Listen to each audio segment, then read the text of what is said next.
Saudações, gente bonita, Mestre Leider aqui falando. Normalmente eu deixo esse formato vertical, que acho que é mais complicado de ver, para live. Só que aqui onde eu tô, não pega a internet. Eu quero ver se em algum momento sobe um dinheiro pro tal repetidor. E eu posso trazer o sinal da internet aqui para a horta. Mas deixa eu falar sobre coisas bem mais. Enquanto eu tranquilamente molho as minhas plantinhas. Ah, Leider, tá com cara que vai chover, sim. Mas enquanto não chover, eu não considero água no chão. Então, se não chover, minhas plantinhas sofrem. Não vou arriscar. Simplesmente não vou arriscar. Bom, primeira coisa muito séria que aconteceu foi a Índia, cara. Depois do atentado terrorista que aconteceu na Caxemira, a Índia tomou duas medidas, Modi tomou duas medidas muito extremas. E eu não tiro a razão dele. Tiro a razão dele não. Sabe? Primeira medida foi dar 48 horas para todos os paquistaneses, sem nenhuma exceção, que estão em território indiano, saírem do país. Todos os paquistaneses têm 48 horas, agora é só 24, para sair da Índia. E nós não estamos falando de 10 mil, 50 mil, 100 mil pessoas, não. São milhões de paquistaneses que trabalham, residem ou se refugiam em território indiano. Modi expulsou todos eles. Ok, isso é hostil, mas nada comparado com o que o Modi fez hoje, agora há pouco. Ele simplesmente cortou todo o fluxo de água que vai para o Paquistão. Todo. Representa 80% da água que o Paquistão tem. O Paquistão disse que se a Índia fizesse isso, seria uma declaração de guerra. A Índia foi e fez. Então, se as coisas no mundo já estavam complicadas, pois bem, elas acabaram de piorar e complicar ainda mais. Cria uma situação complexa, porque a Índia é claramente um aliado da Rússia desde tempos idos, desde tempos muito antigos. Peraí, o que é isso? Tem alguns alhos meus que foram desenterrados. Só um momento, a gente já tem alho nascendo. Nossa, eu tenho que cobrir isso hoje com palha. Meu Deus do céu, o alho já está nascendo. Socorro, só um momento, deixa eu só... tem mais 2 dentes enterrados, mas... mais tarde eu enterro eles. Eu sou asmático, tá, gente? Por isso que às vezes eu bufo. Mas vamos voltar ao nosso assunto. O Paquistão disse que se o fluxo de água para o país fosse cortado, seria visto como uma declaração de guerra. O Modi foi e cortou o fluxo de água para o Paquistão. Como eu disse, isso representa 80% da água do país. O Paquistão, gente, é um país mais populoso que o Brasil. O Brasil tem 215 milhões de habitantes. O Paquistão tem mais de 230 milhões de habitantes. Não sei se vocês já tiveram o desprazer de ficar sem água. Tanto que é ruim, desagradável. Agora você imagina 185 milhões de pessoas sem água. E aqui é outono, quer dizer que no hemisfério norte é primavera. É a estação que as plantas mais precisam de água na irrigação, exatamente quando as mudas são jovens. Isso implica dizer não só que os paquistaneses vão ficar sem água, como que eles vão perder provavelmente, se não todas, a grande parte das plantações do país serão perdidas. Porque, já que eu estou fazendo live aqui na horta, peraí, vou deixar essa água molhando o pé de jabuticaba. Deixa eu mostrar uma coisa para vocês.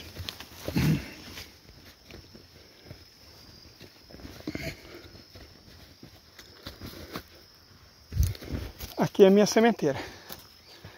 Não sei se dá para vocês verem, mas algumas sementes já estão nascendo. É nessa época que as sementes são mais sensíveis, que as plantas são mais sensíveis. Aqui também está nascendo semente. É nessa época que elas são mais sensíveis, gente. Nessa época você não pode deixar uma planta sem água por nada. Paquistaneses e indianos são o mesmo povo que o Reino Unido, claro, dividiu. Certo? É o que o Reino Unido, é o que a Inglaterra faz de melhor, né? Criar confusão, divisão, jogar irmão contra irmão. São o mesmo povo. Que o último vice-rei da Índia, Lord Mountbatten, que foi justiciado pelo IRA num atentado famoso e virou picadinho.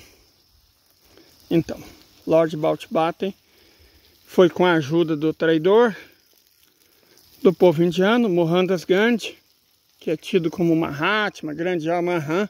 Gente, sério, se o Ocidente está defendendo, se a BBC faz documentário a favor, se a CNN fala bem, você pode ter certeza que não vale uma cibalina vencida.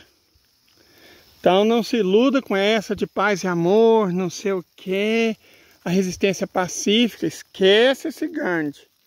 Esse não é o Gandhi histórico não, é o Gandhi liberal, da família ideológica, né? Do Kemal Atatürk, que também tentou transformar a Turquia num vassalo da Europa. Enfim, é evidente que dois países que dispõem de bombas termonucleares, bombas de hidrogênio, e muitas, e diferente de Israel, que até tem armas nucleares, mas não tem meios de levá-la para canto algum, tanto o Irã, tanto o Paquistão quanto principalmente a Índia, tem como levar esse armamento nuclear para qualquer lugar do outro país. Então um conflito entre Índia e Paquistão quase certamente vai ter natureza nuclear. E ninguém na humanidade quer isso. Inclusive se você considera que, como eu disse, o Paquistão tem mais de 230 milhões de habitantes e a Índia tem mais de 1 bilhão 450 milhões de habitantes. Então juntando os dois, nós temos 1 bilhão e 700 milhões de pessoas. Isso é gente demais. Sabe, isso é muita gente que está em risco agora. Como eu disse, eu não questiono a atitude do Narendra Modi. Porque a excessiva leniência com terrorista, isso vale para o Supremo Tribunal Federal, como vale também para a Índia, a excessiva leniência com terrorista e com patrocinadores do terrorismo, ela só incentiva mais terrorismo, certo? Basta você ver o Estado de Israel, né? Fez a Nakba em 1948. Se vocês nunca leram ou nunca assistiram nada sobre a Nakba, NAKBA, procurem, tem muitos vídeos, tem muitos livros, tem muito material sobre o que foi a Nakba. Então, o Estado de Israel fez a Nakba, ninguém falou nada. Quer dizer, falar até falou, mas não fez, né? Então, Israel se sentiu seguro para 8 anos depois, em 1956, fazer a Guerra de Suez. Como o Ocidente, que é cúmplice, parceiro, patrocinador, também não fez nada, Israel se viu autorizado a fazer a Guerra dos 6 Dias, em 1967. Foi na Guerra dos 6 Dias que Israel invade também o sul do Líbano, toma as colinas de Golã, anexa Gaza ilegalmente e a Cisjordânia também de maneira ilegal. Isso foi em 1967. Como ficou só na falação, Israel se sentiu autorizado a fazer a Guerra de Yom Kippur, em 1973. Essa até que teve uma consequênciazinha ou outra, mas não o suficiente para dissuadir Israel, de entre 1982 e 1985, invadir o sul do Líbano. Invadiu o sul do Líbano, eles ficaram fazendo as operações contra o povo palestino, que foi respondido com a primeira e a segunda intifada. A resposta de Israel foi brutal. Ninguém fez nada. Então, até Israel sofrer a primeira derrota na mão do Hezbollah, isso foi em 2006, quando o Hezbollah finalmente conseguiu expulsar Israel do sul do Líbano, Israel se sentia muito seguro com suas próprias capacidades militares e se sente seguro até hoje com o fato de que o Ocidente não vai fazer porcaria nenhuma, né? Tá se lixando. Israel pode fazer o que quiser, o máximo que vai ter é uma notinha de protesto, uma coisa do tipo, vocês foram maus, não façam mais isso, um julgamento no Tribunal Penal Internacional sem consequências práticas, porque Israel foi condenado como Estado, né, patrocinador de genocídio e de crimes de guerra. E também é um criminoso de guerra o premier deles, né, o Benjamin. Só que, na prática, o que significou? Não significou nada, cara. Não significou nada. Porque Netanyahu vai na Europa quando quer, vai nos Estados Unidos quando quer, cara. E os mesmos países estavam doidinhos para prender o Vladimir, e que prenderam o Slobodan Milosevic, que defendeu o povo sérvio, não faz absolutamente nada, cara. Não faz absolutamente nada e diz com todas as letras que não vai fazer, cara. É impressionante como um continente inteiro se curva a um paísinho de 8 milhões de habitantes. Certo? 7,5 milhões no máximo de habitantes étnicos, que são os europeus centrais e orientais, né, Askenazi, que domina aquele país. O Estado de Israel, na prática, pode fazer o que quiser e sabe que não vai dar nada. Então, para que o Paquistão não se transforme num novo Israel, mas o que o Paquistão, gente, tem a ver com um atentado na Caxemira? Sério? De verdade que alguém questiona isso? Quem está por trás? Diante da ação firme, enérgica do Narendra Modi, o Paquistão tem duas alternativas. Nunca mais faz isso, ou denuncia os britânicos, porque existe a chance, eu mesmo acredito nela, que isso tenha sido uma ação orquestrada por britânicos, patrocinados, claro, pelos outros patrocinadores do tratorismo, que são o Estado de Israel e os Estados Unidos, para incendiar o subcontinente indiano.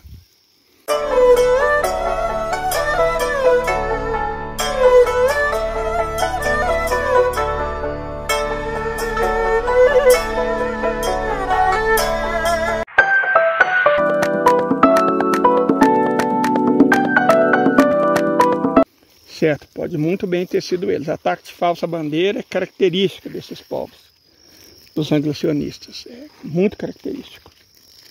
Isso aqui não precisa molhar, que é amendoim. Amendoim aguenta. E talvez chova. Aí entra a questão. Se não chover, as minhas mudas jovens podem sofrer. Então as minhas couves podem sofrer. Então essas eu molho. As mudas que não podem sofrer, tipo assim, que não vai fazer tanta diferença elas serem molhadas hoje ou não, essas eu deixo, caso não chova, molhar amanhã. Mas, voltando ao assunto, um conflito entre Paquistão e Índia teria consequências incalculáveis. E vamos pensar aqui de maneira mais geopolítica, de maneira mais ampla. A Índia é membro fundador dos BRICS. Ele é o I. E, bom, o Paquistão, evidentemente, não está nos BRICS, né? O Paquistão é aliado capacho, né, dos Estados Unidos da América. Se a Índia entrar num confronto contra o Paquistão, como eu disse, isso é inimaginável, as consequências, mas caso isso ocorra, de que lado vai ficar a China? A China é aliada do Paquistão, mas a China está fazendo a paz com a Índia. É muito mais importante para a China a paz com a Índia do que se aliar ao Paquistão. E a China tem problemas graves com o tratorismo, promovido pelos mesmos, né? Israel, OTAN, Estados Unidos, Grã-Bretanha, com o que eles chamam de... Qual que é o nome que eles dão para Xinjiang, Uigur? Turquestão Oriental. Eles até inventaram o nome. Igual inventaram o nome Estado de Israel, inventaram a Turquestão Oriental. Então a China tem problemas com o tratorismo e responde de maneira duríssima ao tratorismo. Mas duríssima mesmo. Não queiram saber. Certo? E a Federação Russa responde de maneira ainda mais dura ao tratorismo. A Federação Russa é aliada da Índia. Então a posição dessa é muito clara. Agora, qual a posição da China? que em tese é aliada do Paquistão, mas em tese está querendo fazer a paz com a Índia, e precisa da paz com a Índia, nesse momento chave da geopolítica mundial. Qual vai ser a postura dos chineses? Qual vai ser a postura dos americanos, que são os patrocinadores do Paquistão? Eles vão realmente defender um Estado tratorista? O Paquistão, para evitar uma guerra de destruição incalculável, vai denunciar, porque eu acredito que podem ser os verdadeiros patrocinadores do atentado na Caxemira, os anglo-sionistas. O que o Paquistão vai resolver? Gente, a coisa já estava muito complicada, mas eu evitei falar. Porque eu falei, não, esses países já se enfrentaram algumas vezes em guerra, mas faz uns 50 anos que em guerra mesmo eles não entram. Só rosnam um para o outro, mas não tem guerra. Ninguém morde ninguém. Agora, com a atitude defensável e compreensiva do Narendra Modi de, primeiro, expulsar todos os paquistaneses da Índia e, segundo, de simplesmente fechar a água para a Índia, nós entramos na nova fase da história humana. Porque a primeira quem fez isso foi o Estado de Israel, né? O Estado de Israel priva de água os palestinos, não é de agora, não. O Estado de Israel priva de água os palestinos há muito tempo. Cimenta poço, proíbe eles até captar a água da chuva. O Estado de Israel usa a água como arma de guerra há muito tempo. Mas o mundo nunca realmente se importa com o que o Estado de Israel faz, né? Parece que existem duas regras nesse planeta. Uma que vale para a humanidade e outra que vale para o Estado de Israel. Ninguém faz nada contra o Estado de Israel, não importa o que ele faça. Então essa é a primeira vez que um país que não seja o Estado de Israel usa de maneira nítida a água como arma de guerra.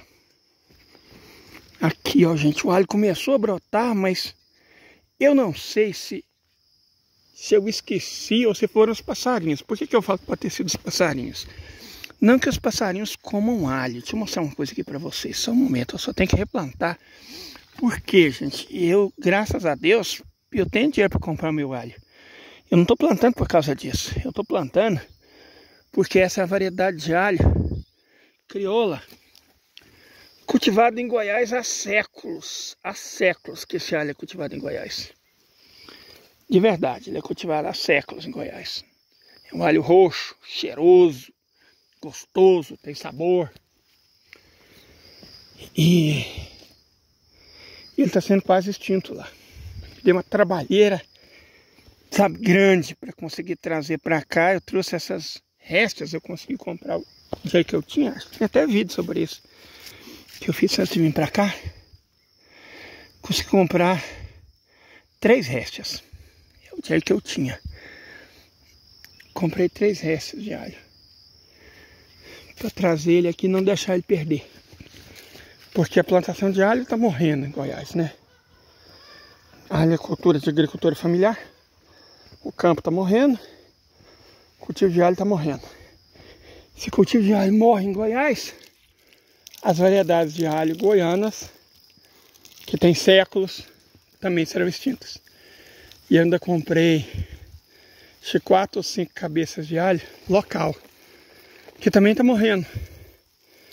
O senhor que me vendeu explicou, falou, não, eu sou a última pessoa que planta alho aqui. Aqui já foi uma das capitais do alho, Ouro Preto. Só que a agricultura familiar morreu, o plantio de alho morreu junto. Então o senhorzinho me vendeu 5 cabeças. Ficou até feliz quando ficou sabendo que eu queria para plantar. Plantei misturado, não tem problema nenhum. Que quando elas produzirem, daqui 6 meses, vocês vão ver que elas são muito diferentes. A variedade goiana do sul de Goiás e a variedade ouro-pretense. Vocês vão ver que elas são muito diferentes. É facinho, certo? Então a gente tem que salvar as espécies, as variedades que dá para salvar, né? Preciso muito disso. Igual eu fiquei muito feliz ao perceber que esse agrião aqui não tinha perdido. Eu trouxe ele da finada da casa da minha avó,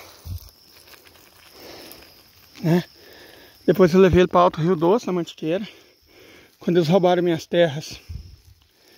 E eu levei de volta para minha casa, cara, que loucura. Cultivei num lote de cimento até conseguir trazer para cá. E aqui eu espero multiplicar ele. Ali na frente tem um brejo, a hora que eu tiver mudas mais vigorosas, vou começar a plantar naquele brejo.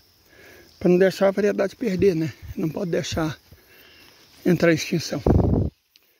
Mas, voltando ao assunto, outra coisa que convém não deixar em extinção é a raça humana. E eu não vou mentir para vocês, não. Ela está sob ameaça, gente. Não queria ser eu a levantar essa hipótese, não, mas a atitude do Paquistão ou dos anglicãos, lá, ó. Nossa Senhora, gente. Sabe, o respeito à natureza é uma coisa que a gente pratica. Todo dia esses passarinhos tiram minhas mudas do lugar. Todo dia. Todo dia. Não tem um dia que essas mudas não são tiradas de onde estão pelas saracuras. Todo dia. Eu tenho que replantar. Eu não sei quantas são, que a formiga não... A cebola não evoluiu para ser plantada e arrancada todo dia, né? Não sei quantas vão sobreviver. E como é que eu sei que é saracura? Primeiro que só a saracura faz isso. Segundo, aqui foi onde eu plantei minhas flores. Eu não sei se você se lembra. Isso aqui estava limpinho. Por que não está limpinho mais? Saracuras. Aí o que eu vou fazer, gente? As pessoas me aconselharam. Eu posso fazer um espantalho. E eu vou ver, se é roupa velha eu tenho. Então eu vou ver se eu faço mesmo um espantalho e vou ver se resolve isso de alguma forma, porque, sinceramente, é difícil. Olhando isso, eu entendo os indianos. Entendo os indianos. O Paquistão vem se comportando como saracura faz muito tempo, cara. Sério, o Paquistão vem se comportando como saracura faz muito tempo. E uma hora cansa, né? Uma hora... E o Narendra Modi, ele pode ter aquela cara de fofo, que a gente não se surpreenderia se aparecesse vídeo dele andando sobre as águas, mas ele é duro, certo? Ele é muito duro. Ele não vai deixar barato esse atentado tratorista. Por enquanto, paquistanês, eu não sei até que ponto tem o envolvimento do Estado de Israel, dos Estados Unidos ou do Reino Unido nisso. Mas barato ele não vai deixar, não. A questão, então, é qual o preço que o Paquistão ou a própria Índia vai ter que pagar por isso. Barato não vai ser, não. Mas chega um momento em que alguma coisa tem que ser feita. Certo, eu acho que esse momento chegou.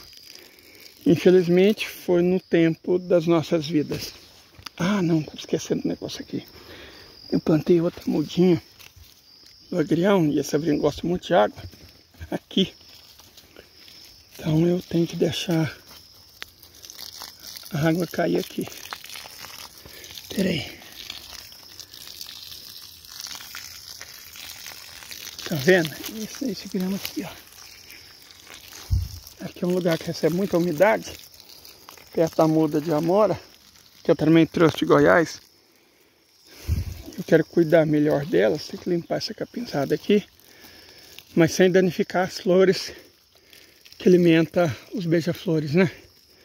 Mas eu vou fazer isso.